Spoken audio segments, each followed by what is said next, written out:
I'm Sarah Wheeler, and this is the Mother of It All Movie Club, where we take on movies through the lens of motherhood and motherhood through the lens of movies.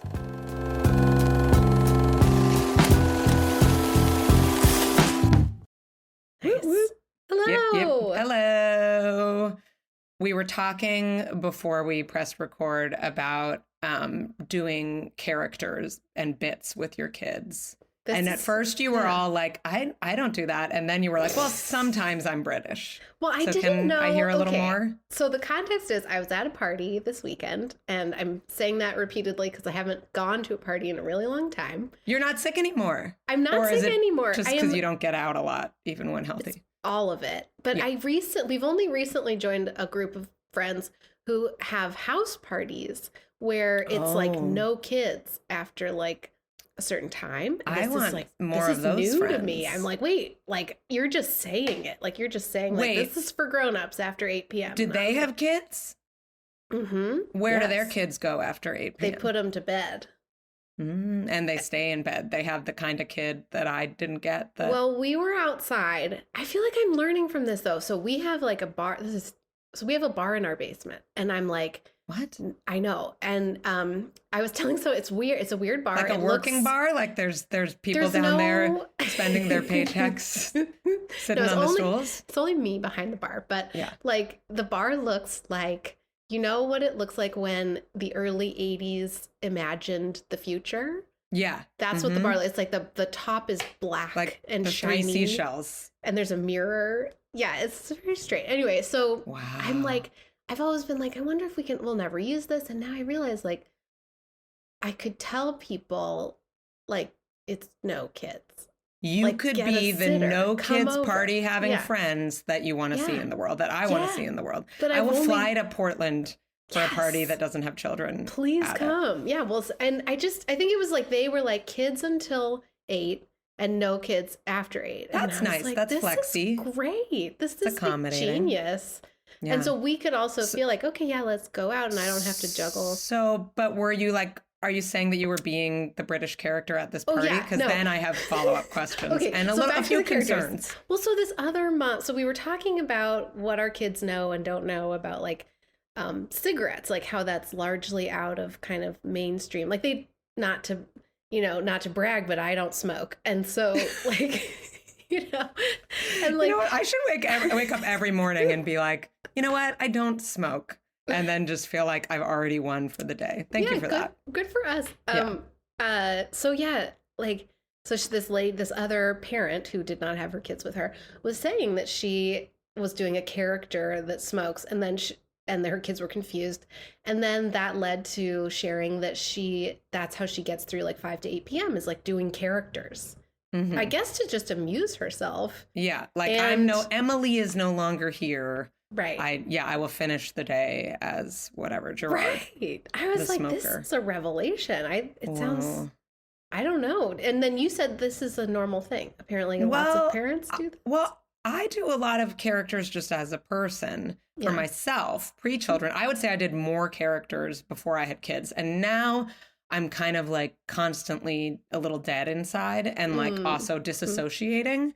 From parenting a lot of the time, if I'm being honest. So I realized like I'm not actually giving my all kind of accent and character wise, but I will talk about All Fours, the Miranda July book, on a future episode. But one of the small things that it inspired me to do was like remember to be my silly self with my kids. So last night, our neighbor was over and she often does what we call double bubble with my daughter, a bubble bath. And they had taken their American Girl dolls to Disneyland in their game.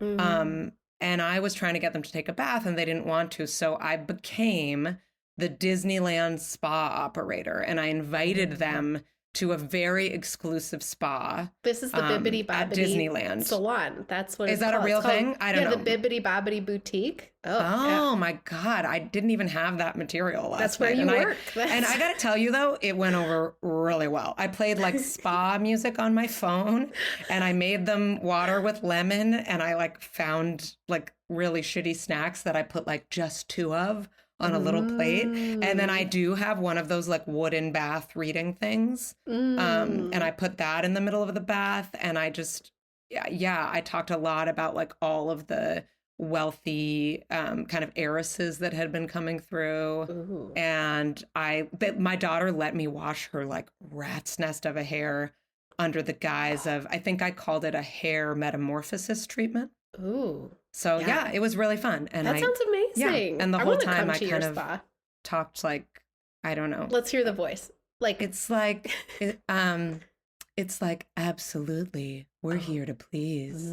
And that was a little sexier than I think it sounded with them. Garrett is nodding about the sex. He's been really holding back. We are so delighted to have our first kind of dad movie exploration with a fabulous guest today. Garrett Bucks is an anti-racist educator and organizer. He's the author of the Substack newsletter, The White Pages, where he manages to say very insightful and often entertaining things about whiteness in America. And most recently, he's the author of the memoir, The Right Kind of White, which is fabulous, which he's on tour for right now. He is coming to us from the great state of Wisconsin. He is a dad of two, friend to all. Welcome, Garrett Bucks. Heck yeah. Hey, this is fun. Now tell us who you are when you're not being Garrett. Yeah. Oh, I'm all sorts of, I'm all sorts of And are any of them sexy? No, nor is Garrett, right? Like, let's just establish that off the bat. You're not like Pierce Brosnan. You're not the sexy dad. I am. Let's be honest, right? Like, if off-kilter Swedish dad and clumsy British dad could be combined, I have elements of all non-Brosnian dads, unfortunately, right? Like, we'll get there though. We'll get there. Yeah, we will. We are gonna get there. In terms of characters, I love that you made a character work for you, right? Like that there was form and function coming together. That was really impressive. I think my characters are legion. There's many of them. They end up being very, very high concept with kind of a specific internal logic that develops over time with my kids. And I wouldn't say like anything is accomplished, right? Like, so the current favorite one is Except Joy, maybe. Right. And Gorilla started pretty simple, kind of like just roughhousey game with my kids of like, I think Gorilla's deal was he loves bananas and he mistakes human beings, specifically my two children, for bananas, right?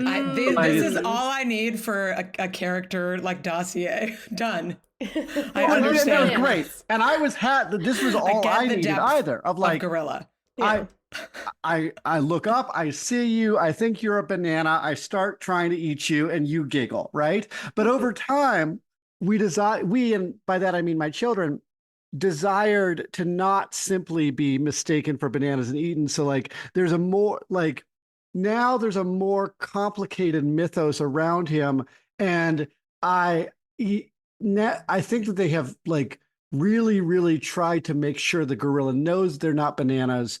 So now I'm just kind of a friend to them and a protector who they will like point out different bananas in the world for him to have. But we kind of had like, but now unfortunately, like we're having to like create the adventures, which is great. But one of the why develop a character like a gorilla as a parent? That was his thing. Right. Is that like back to the dissociating and like parenting a little bit on autopilot, like you don't have to, if they are committed to that game, your creativity work is done. You don't have to come up with new plot lines as long as they are down for you look like a banana, I'm going to eat you, you laugh, and we can do that until you're about to pee yourself, and then I send you to the bathroom, right? Like, and if I am lucky. So like that, the problem now with Gorilla is I need to come up with new plot lines every time. A classic. Yeah. what are your options when you're no longer allowed to just eat your children? A classic cancel culture dilemma, right? Yeah, Like now I it's have true. to. Yeah, absolutely. Yeah. Especially as a white man, that must be. You're It's already been really getting hard it for me. from all Thank you for having sides. me on the pod to discuss my plight. Yeah. No, well, doesn't that just mirror like kind of the development cognitively of your children? Like that young children just want to have like one simple thing, and mistakes are hilarious. Like that's a trope of, early childhood content and humor. I mean, That's so dumb. like He Nellie. thinks I'm up in. Yeah, sorry. Nellie spent like 10 minutes behind a curtain in her room last night, and my mom and I were in there. Where's she was just, Nellie? where's Nellie? But she's just standing there, right? She won't come out, and my mom and I were so tired of pretending to look for her. And she like kind of poked her head out and was like, I'm here. And I was like, great, okay, let's get in our jammies now. And she just goes right back behind the curtain. I was like, damn it. And then you're like, where's Nellie? Okay. And well, speaking of mistakes, yes. I feel like, this brings us to our film, right? Great segue.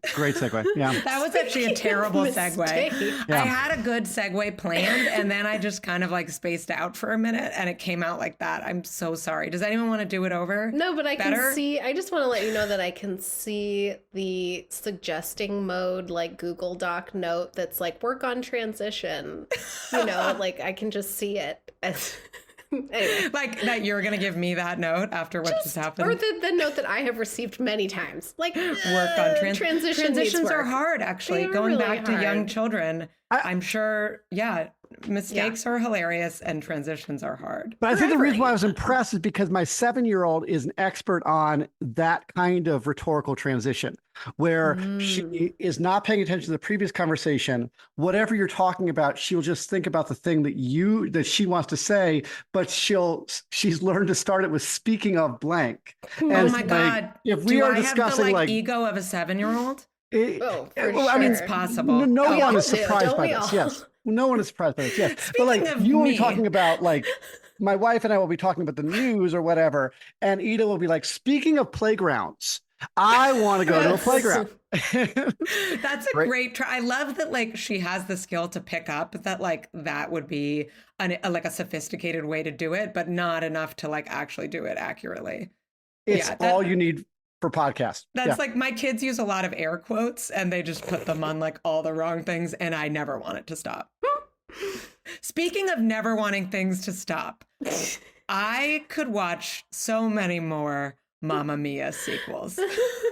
Garrett Bucks, when I asked you if you had a movie that you thought kind of portrayed fatherhood in a fun or interesting way that you wanted to talk to us about, one of the first ideas you had was Mamma Mia. So I'm wondering if we could start with you just telling us what it is about this film that draws you in, that made you want to come here today and talk about it and speak of it.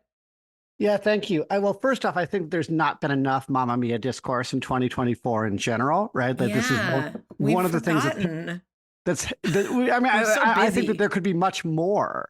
And there still would not be enough Mamma Mia discourse because there's a lot to unpack in this film, specifically from the perspective of fatherhood, though, right? It is a rich text because it is a movie simultaneously with no fathering going on whatsoever, in spite of having so many fathers in it. I think that core idea, how you can have so many fathers in a movie fundamentally about the absence of fathers and the absence of any like father's role actively in parenting is, I think, like that core dilemma is a fascinating thing. Now, is that something that Mamma Mia or Mamma Mia, Here We Go Again is necessarily interested in? No. Mamma Mia and Mamma Mia, certainly Here We Go Again are interested in one thing and one thing only, and that is, shoot, we've got these ABBA songs. How do we figure out some sort of plot around them? But could the movie be interested in that? Absolutely. Yes. Could it be, yeah, can you take it as like a modern treatise on fatherhood? I think once I saw it through that lens from you, I buy it. Now, I'm going to give you an impossible task, which is that for those of our listeners who have not had the pleasure of experiencing Mamma Mia or Mamma Mia, Here We Go Again, maybe we won't get into the sequel quite yet, but could you briefly summarize what I'll use air quotes accurately here, what I will call the plot That's right. of the movie for our listeners? Absolutely. Mamma Mia is a classic tale of a 20-something young woman who, like all 20-something... She's just actually 20. She is the 20. Dead stop. Yeah, the something she is 0. That's correct. A 20-year-old young woman, like all young people, is obsessed with details about her mother's sex life. And so the movie opens with Sophie, the aforementioned 20-year-old, and her best friends on a Greek isle. Oh, yeah. This is the first rule of the movie, that all women have 2 best friends that are slightly less attractive than them. It's an Go on. It's an important... There are 2 types of women. There are backup singers and there are lead singers, and you need to know which one you are. And I'm afraid I do. Oh, Lord. Okay. We open on the requisite triad of women. And not only is Sophie obsessed with details of her mother's sex life, but her friends cannot get enough about hearing about their friend's mother's sex life, specifically about a magical week-long period, exactly 20 years and 9 months previously, when the mother in question, played by Meryl Streep, had apparently extremely scintillating trysts with 3 different men. This sets up the core plot driver, which is Sophie is about to marry an incredibly well-developed character named Sky, and he's like a post-it invited note. all 3 men to her wedding, pretending to be her mother, who has not been in contact with, and is in fact quite angry with these 3 men in different ways. Has invited all 3 men to her wedding with the idea that A, she will know as soon as one of them arrives, as soon as they all arrive, which one is her father. B, that the others will just be like, cool, great to be here as well. C, that her mother will be cool with this. And second, and fourth, that her fiance will also be cool with this, in spite of the fact that central to this plan on her part is to tell none of them that this is happening. So the invitations are sent. All 3 would-be dads, not knowing that there is a 20-something potential child of theirs in the picture, but just knowing that they have intense memories of the mother character, Donna, again played by Meryl Streep, jet back to this Greek isle from their respective lives as a very, very Pierce Brosnan American architect, which I think that's the only way to describe him. A incredibly Colin Firthian British lawyer, British banker, and then a Swedish adventurer, travel writer. And is he a Skarsgardian? He is Skarsgardian. He's incredible. Of the Stellan order. Yes. That's right. Actually, I have to just reveal that Garrett and I exchange a lot of texts. A lot of them are in all caps because that's how we convey our personalities, through a visual form. And when I watched Mamma Mia, I did it for you, Bucks, for this podcast for the very first time. I counted it up. We exchanged 228 texts during the course of my viewing of Mamma Mia. And in one of them, I will quote you, Garrett. You said, this movie's core conceit is that inside each dad is 3 dads, an alpha dad, a rich gay dad, and a wild card dad. But all together, they don't add up to one whole dad. That's right. Yeah. Inside you are 3 dads. Absolutely. Is the core conceit of Mamma Mia. And yes, so they all show up. right? All three dads amped to be there. Also showing up, as per the rule of femininity you named earlier, is Donna's two best friends, the former backup singers in Donna and the Dynamos, one of whom is Christine Baranski, one of whom is not. Also show up. That's what I know about them too. And so we've established all of these people here on this island, eventually finding out that Sophie would like to know who her dad is and would like everyone to be cool about the situation with which she has created. Which they surprisingly are. My favorite part of this movie, which is that this movie would suck if I had to watch, in particular, these dads compete with each other. That's what I thought was going to happen, actually. And I was so worried. And then I felt so relieved that they were just like, not only did they not compete, but they were all like super excited to be your dad. Another core idea of middle-aged masculinity. We are so desperate for male friendships that we take any opportunities, including finding out that we are one of three mystery dads. So like they are just so, it's a love, there's a core love story in this movie. It is between the three dads finding each other. And nice. yeah. Wait, I really love this other take on this movie is that it's a movie about how like this is what adult men have to do in order to meet and like have a kind of emotional conversation with another man. No, it made me, I don't know. You have to go to a Greek island from a mystery letter from your past, become a dad, even though maybe you'll never find out whether or not you really are. Yep. And then you get a friend. It is so hard out there for men. Yeah. Absolutely made me jealous that I have not received a mystery letter from a Greek isle summoning me to said isle to meet my potential daughter with two other men. Because you're so lonely. Absolutely. There's still time, Garrett. There's still time. No other way in under patriarchy for me to find a male friend than What would this. you do? Just like walk up to a dad at the playground and be like, and actually introduce myself or talk to another a school dad about my feelings? No, I can't do that. The easiest path is Greek Isle mystery letter. 100%. Yeah. Oh my God. I think that's summary. So I'll stop there. Because there's a lot to get into. I think we've established that I have a lot of thoughts on this. Miranda, I am fascinated by what your experience of Mamma Mia is, since I have not texted you. Do you guys want to pause and exchange 228 texts about it? Yeah, I'll just finish that up really quick. Yeah.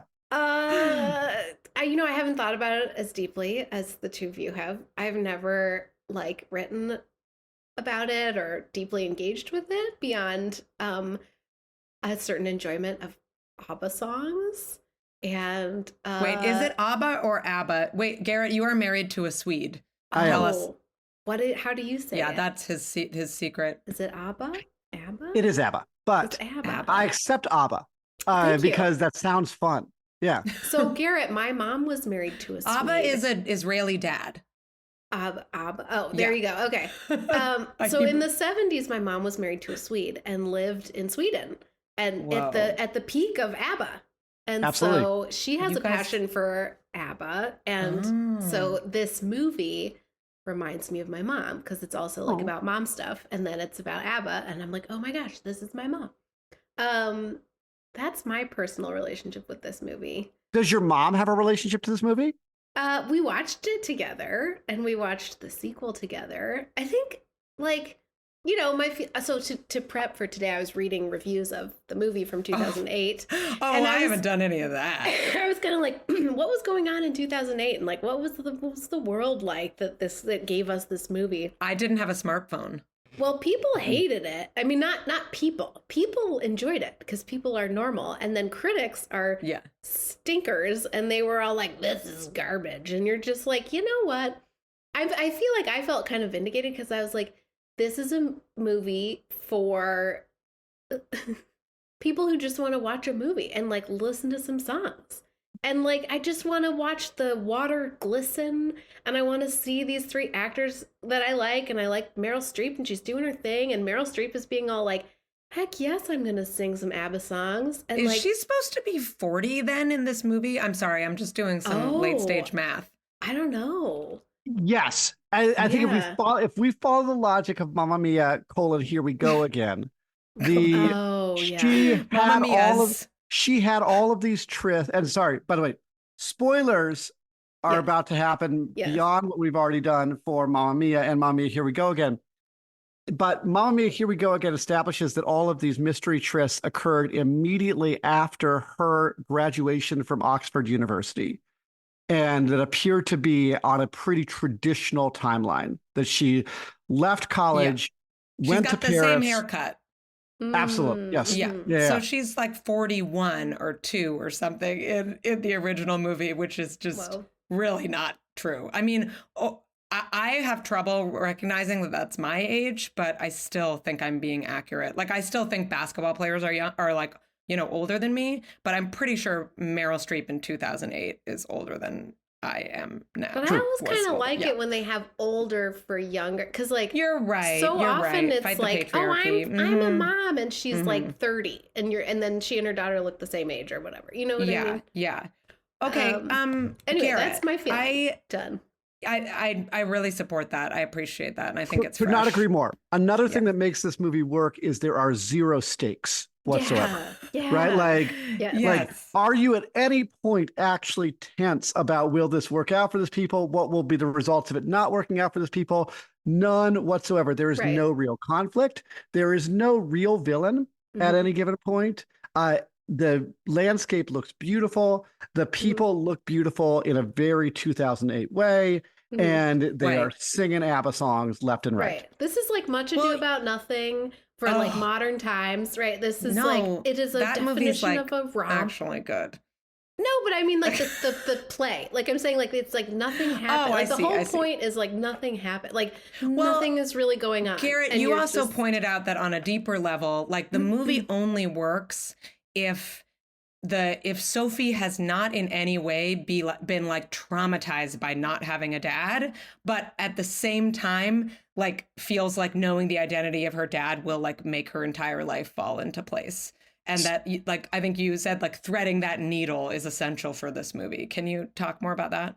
So, okay, in addition to telling us, okay, what does this tell us about modern fatherhood, modern male heterosexuality, like all the above? One, we have no friends. We believe the only way to make friends is by mysterious Greek island letters. And at that moment, we are going to bro the heck out with the other two mystery dads, right? That's number one. Number two, we learn that fatherhood is the most important role in life, an absolutely crucial puzzle piece of a child and a young woman's development, but that somehow that puzzle piece requires nothing of us whatsoever. That we can all of a sudden become the most important person in our child's life after being completely absent from it, right? And our mere presence is like makes somebody complete, right? Like that. Although there's an acknowledgement of how hard, that Sophie's entire life has been shaped by her single mother, that we can come in and somehow fill something that was unfillable. But again, the absence of that caused no trauma whatsoever, right? Like the absence of that. For anyone, even for Meryl Streep, she's like a little, she doesn't really, I mean, I was in Here We Go Again, you get to see, it's like a flashback to her when she first came to the aisle, but now she's Lily James, with like a banging sun-kissed, like long kind of beach waves do. A lot of Lily James hair. Yeah. It's really hair forward, which worked for me, like kind of just aesthetically. But you see her like get pregnant and then like even give birth and then have this like moment of just like, yay, it's me and my baby on this island. And it's like she's fine. I mean, I think that's a fantasy too. 100%, right? So immediately when each of the three men find out that they could be the dad in a different way, they each play this kind of like cliche, okay, how do I show that I am a dad, but like in just like a singular broad brushstroke effort that like I can show up and be a dad if I do blank, right? Please go through the value proposition of each of these dads. Is that what you're about to do? Again, we got three. So we've got Brosnan, right? And so Brosnan is the alpha dad, right? And so he immediately starts giving her the life advice that, like, I believe in your art. Go off, do your art, right? So like the kind of sitcom dad who gives the great speech at the end, like hand on small back dad. 100%, like no one has ever told you this before, kiddo, but I'm going to be the one that, like, in a single, like, believes in you more than anyone did. And again, once again, nobody puts baby in the corner. Believing in you only requires a single speech, right? Yeah. So we got that from Alpha Dad, right? Then we have rich gay dad, Colin Firth, right? Like, and his role is, I will support you financially, right? Like that. Yeah. He writes the check. That's all, right? And he's like, oh, what would I do? Oh, dude. And he like Leslie, like he like reads a book or talks to someone that's like, dads pay for weddings, and then done. Yeah. Oh, cool. I can be a dad, right? Mm-hmm. And then here we go again. We get like he's off doing a business deal in Japan and has this like deep like realization that being Sophie's dad is the most important thing he's ever done. When again, we're not aware that he's done anything but a wonderful bank account, which thank you very much, Colin Firth. But yes, I read the book, pay for things in particular. Right. It was 2008, so he read a book. He couldn't Google what is I dad. Pay for the wedding. Done. That's what a dad does, right? And meanwhile, Skarsgård, cool dad, and he's a cool adventurer because he's got mystic tattoos above his knees, like all cool guys do. And he is just wacky fun, right? Like if we go back to the beginning of our conversation, as I established myself in this podcast, like, oh, I do wacky voices with my kids. I do wacky characters, right? Like dad shows up, dad's a good time, right? And so I do think that there is something there, right? On, if I look at how our generation, thinks about fatherhood and my fellow cohort of dads thinks about fatherhood, I think that we are much more likely to internalize the idea that, okay, yes, being a father is really, really important, right? Like I am supposed to be an active father one way or another. Yeah. But I think we would still have, if we talk, all of the both emotional and actual labor division within, in particular, heterosexual marriages, right? And how like even in progressive couplings and things like that, the amount of work in most marriages is still lines up on being done by the mom, right?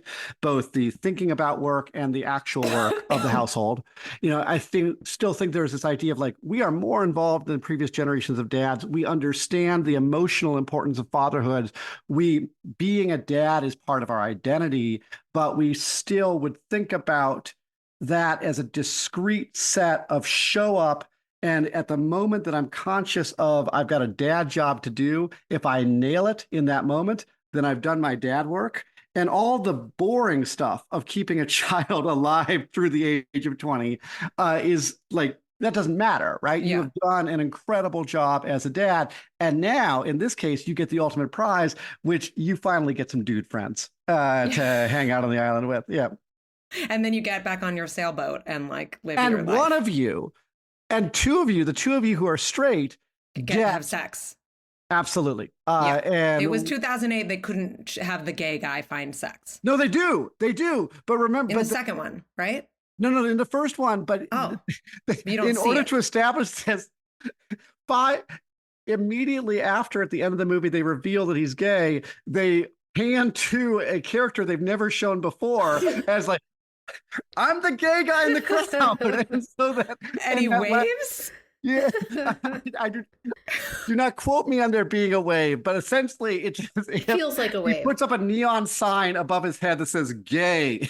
And so the Colin Firth can be like, I have a romance, because big time spoiler. Oh my God. The final scene is a rain-soaked hedonistic dancing where all the dads take off their shirts for unclear reasons and embrace their love interest of choice. And that requires, and in that moment, we needed to have a love interest for Colin Firth. So tossed one in the mix. Yeah, we would like, it's not quite Chekhov's gay guy because Chekhov's gay guy was established 5 seconds before he was needed. Right. It was Chekhov's ADHD gay guy, right? Like Chekhov had no attention span. Be like, okay, we got him. Cool. That dude. Love interest. Oh my God. Thank you. Yeah, I think laying that out about kind of those that is really what you meant. That like, I mean, you were joking, but like that inside each dad are these kind of tropes of fatherhood. And there's also like this theme. There's a theme about paternity, but there's also a theme of like hetero marriage. Like it's all a movie about a wedding. And then there's this weird thing where at the end, once she like finds her dad, she decides she doesn't need to get married. But up until then, she needs a man to like give her away to another man, even though she basically like lives in a matriarchy. What is that about? Fascinating. Right. And we're stumped. Nothing? That's it. We're stumped. I've never heard you speechless, Garrett Bucks. Well, I know you love talking about the prison of hetero marriage. For the record, I just went on a very long monologue. I thought maybe as the one straight white male in this podcast right now, I should cede floor for a second. But it is fascinating, right? Like what is the movie that Sophie's life in this Greek matriarchy is pretty damn great. Right? Yeah, like actually, great.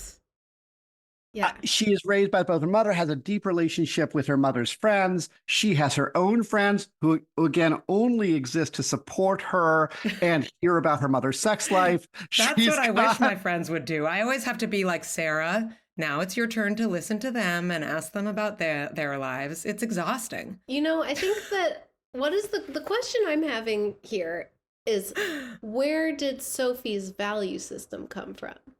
Because like her mom seems to have rejected, I don't know. It's almost like you're right. You know what I mean? Right. Yeah. I mean, if it's this fantasy of single motherhood, which by the way, I don't want to speak for single mothers, and also for single mothers by choice. I mean, the pregnancy isn't by choice, but the single motherhood does feel like it's by choice. And embraced. Seems like she's there are lots of mothers who find deep satisfaction in that.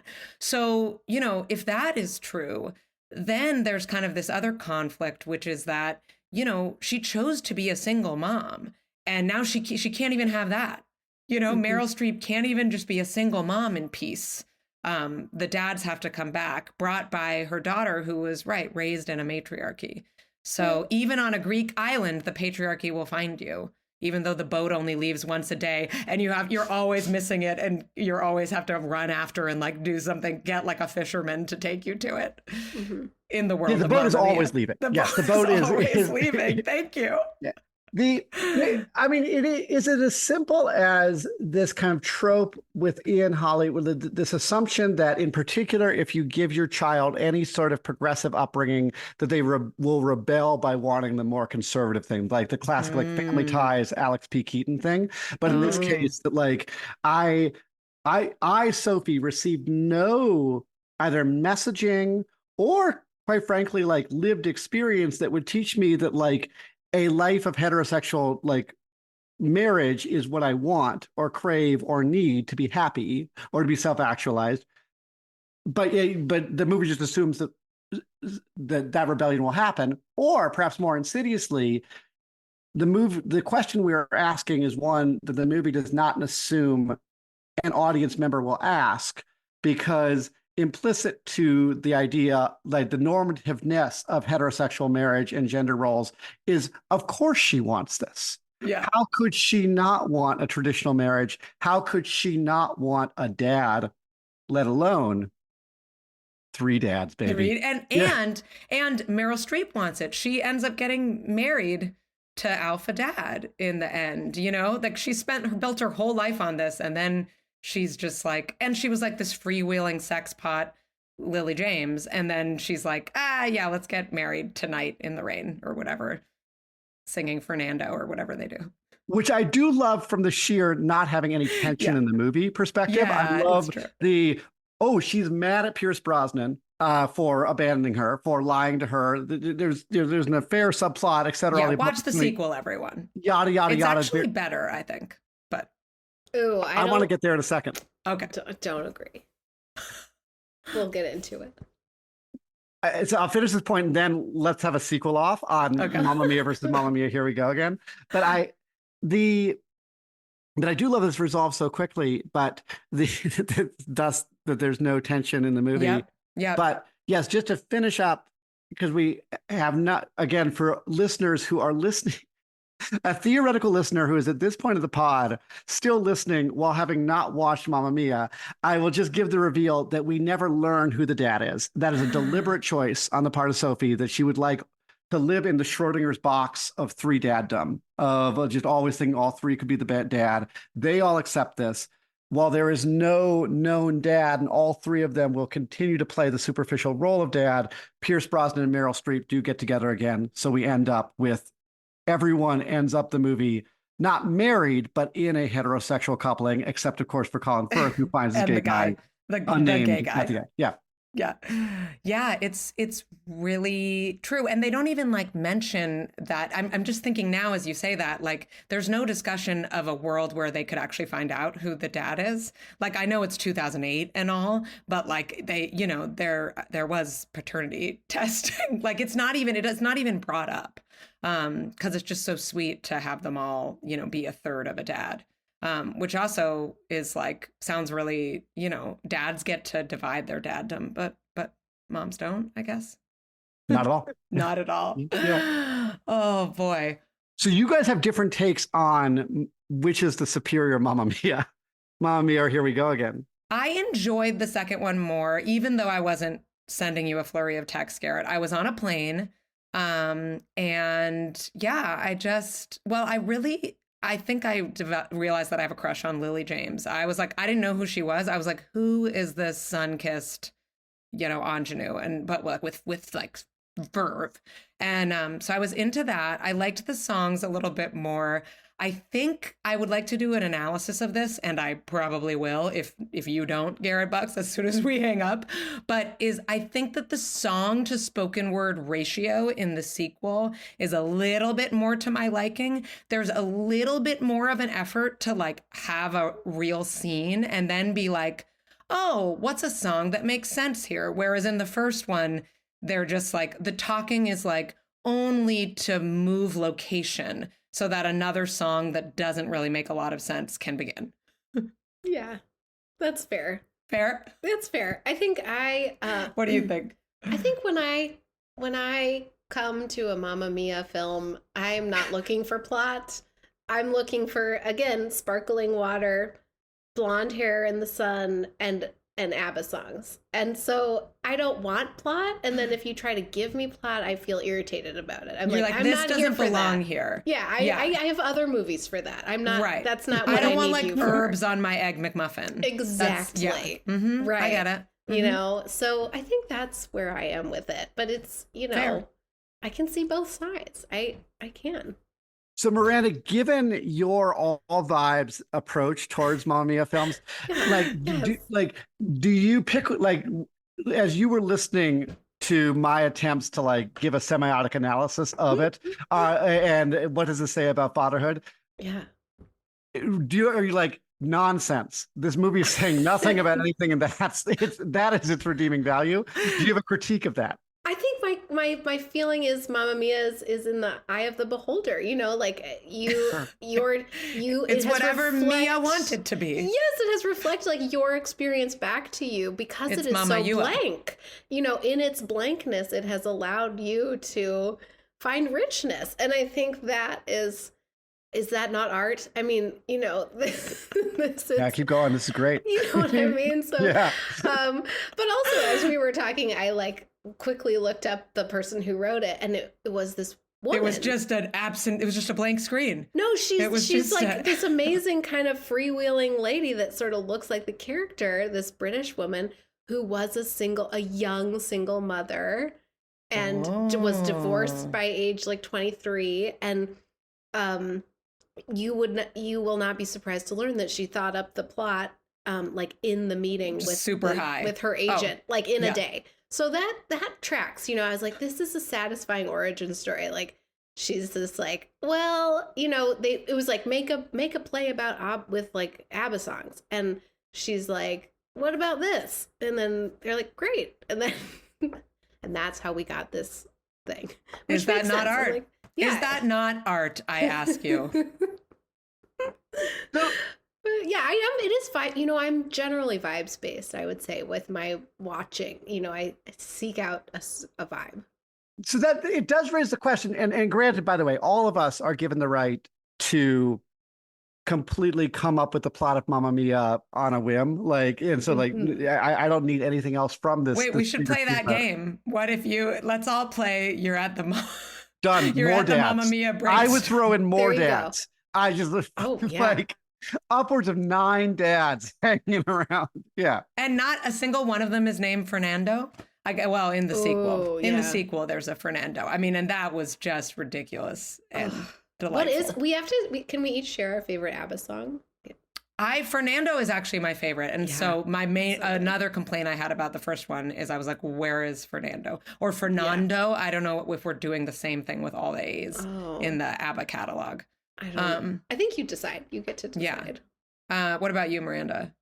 I mean, I love Fernando as well. I have to think for a minute, I guess. Garrett, you have like a deep kind of understanding, I think, of the discography. Yeah. No, I ABBA's important to me. Yeah, and you eat like krantz cakes on birthdays. You're like, really? Oh wow! Is that no? I didn't hear that. What was that, Sarah? Isn't that a Swedish thing? You eat the krantz cake? Krantz cake? Yeah. I'll look. I'm giving a puzzle look. What is Swedish?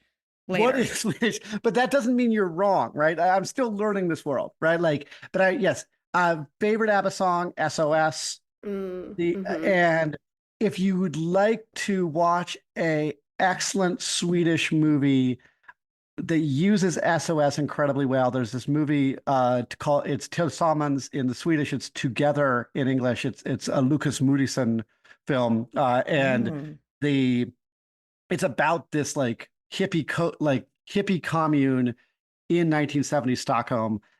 Amazing use of SOS in that movie. So love it. Going in the show notes. I can use this to recommend other films with ABBA music. But do they break out in song every 5 minutes? That's a major flaw of that and most movies.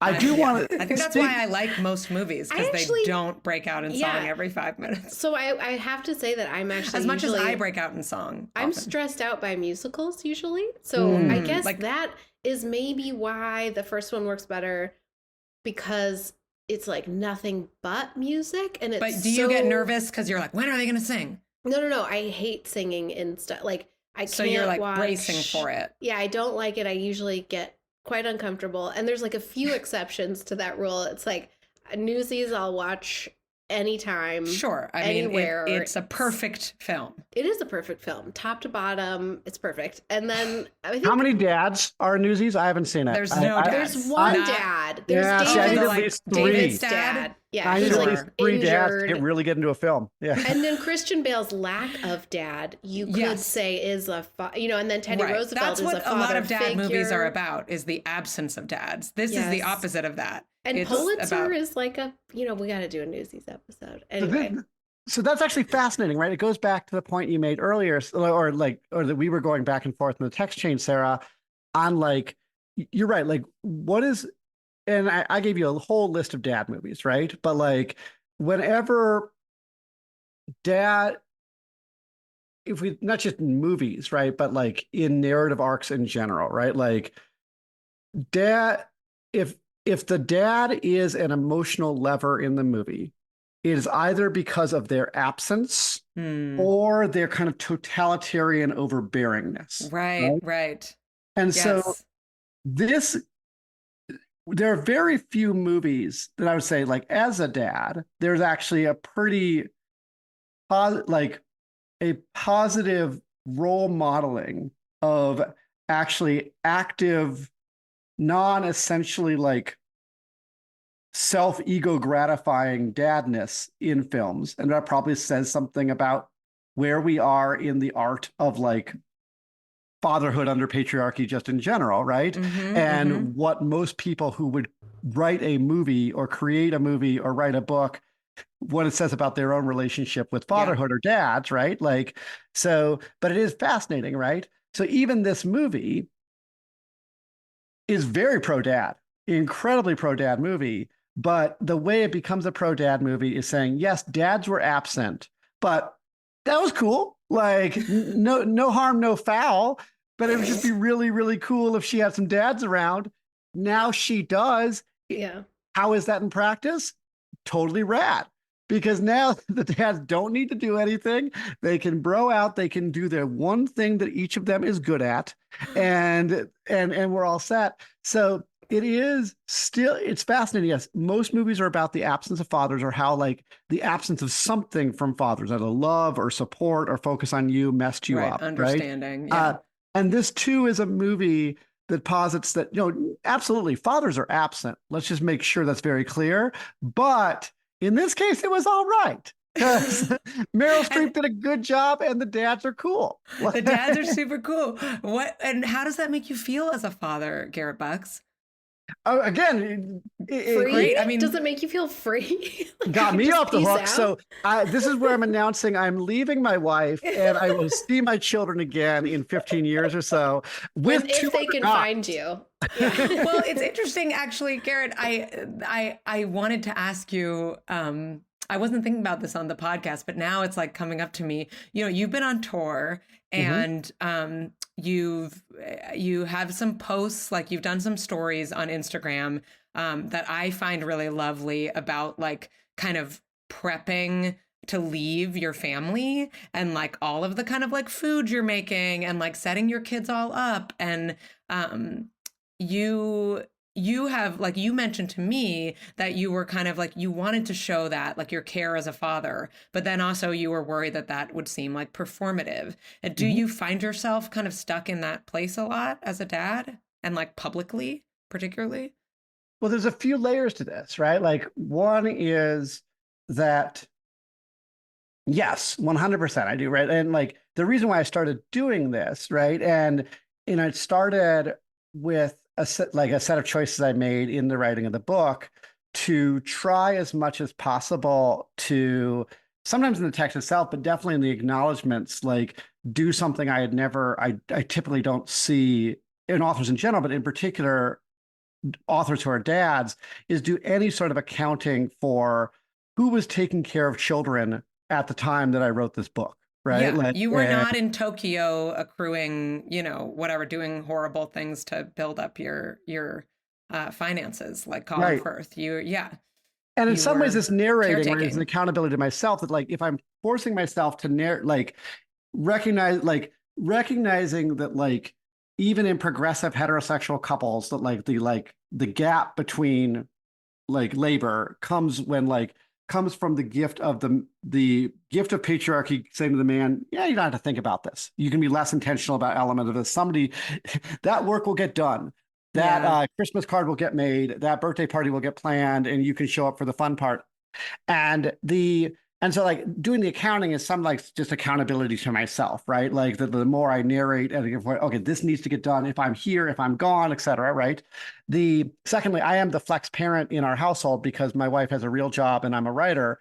And so like that, I was particularly intentional when I'm leaving, right? Because like, what are all the things that I do like in the course of the day that will not get done now that I'm gone?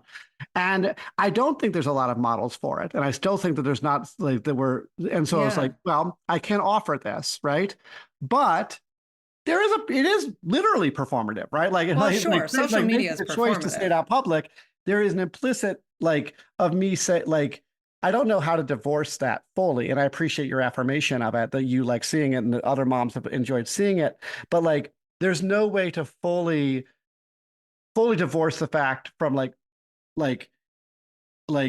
I want to just do it as like this is an important thing, dads, to narrate, like to be conscious of labor in our household, both when we are there and when we are not there, without it, how to divorce that from look at the great job I'm doing on Instagram, making freezer dinners for my family while I'm gone, right? And making sure that all the lunch stuff is all ready to go and lunch is prepped, right? And then the final like layer of it too is like, I worry about any time that I'm putting out the ways that I am intentional will probably like, I'm still learning all the ways in my partnership about all the things that I still am not noticing and all the ways that labor is still unequal and things like that. And so that if I'm doing any sort of presentation of I'm trying to do better, then like, you know, like what don't I know still, right? Like, so that's, I appreciate you, but now that I've watched this movie, I've stopped caring about it because I know that you're free. I told my kids they were great artists. About being performative or about the children?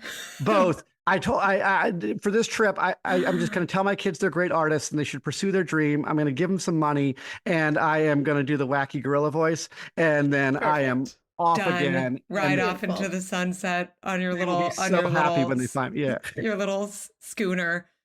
Well, Garrett Bucks, thank you so much for really making me appreciate this film, appreciate fathers and what they have to work with, really, in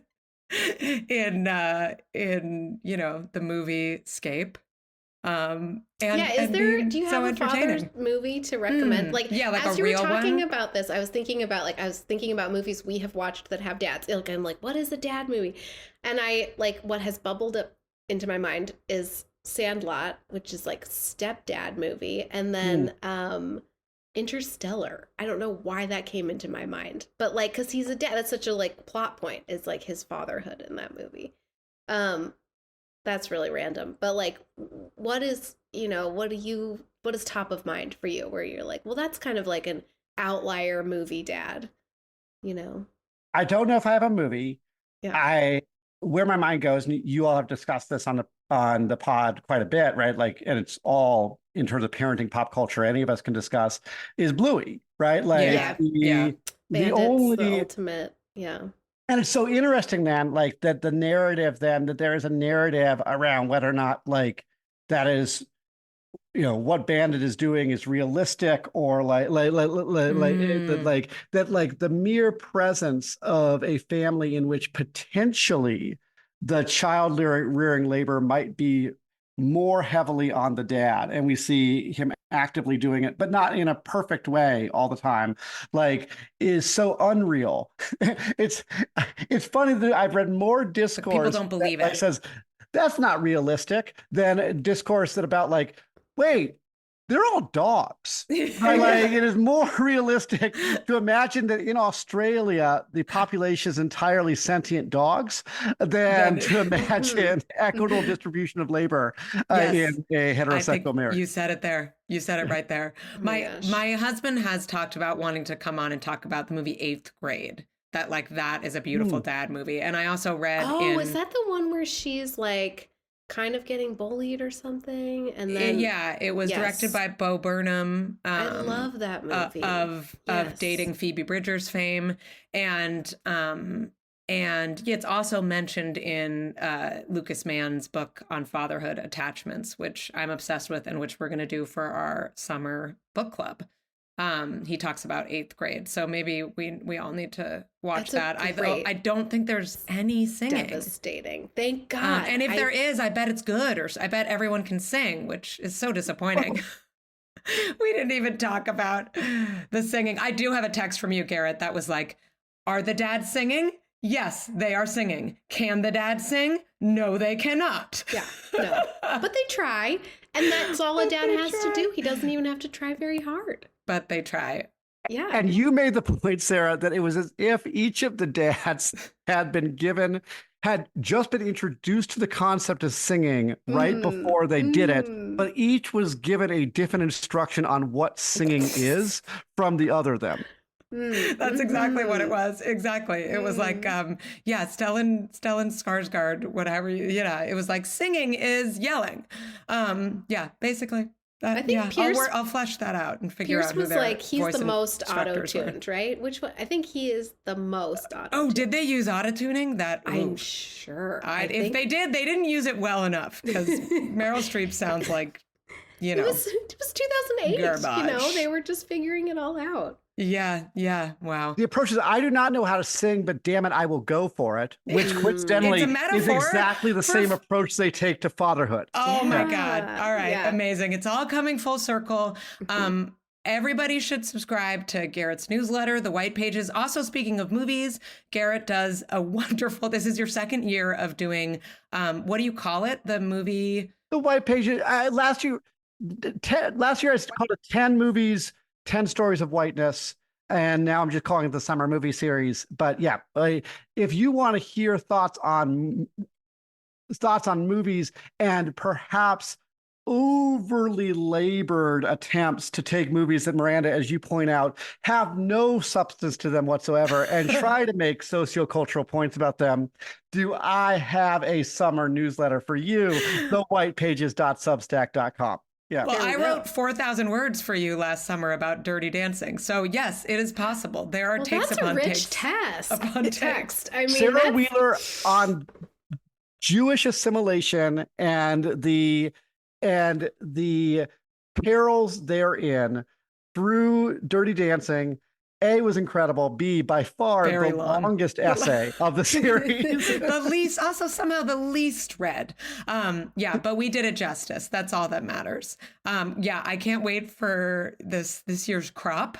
And buy Garrett's book, The Right Kind of White. It is lovely. There are some beautiful portraits of fatherhood in there. We thank you so much for joining us, Garrett. This was fun. Thanks, y'all. Thanks for listening to the Mother of It All Movie Club. And like my mom always says, is that not art? The Mother of It All is produced by Opus Nox Media with music from It's Electric. You can follow us on Substack at motherofitall.substack.com, where subscribing will get you episodes and bonus posts in your inbox, chat and comment features, episode transcripts, and more. And on Instagram at The Mother of It All. We know you are profoundly busy, but if you like listening and can manage to follow, rate, or review us in a small moment between leaning in and having it all, it will help us reach a wider audience and meet our stretch goal of getting Michelle Obama on the pod. Thanks for your support. Now get out there and have a totally passable day.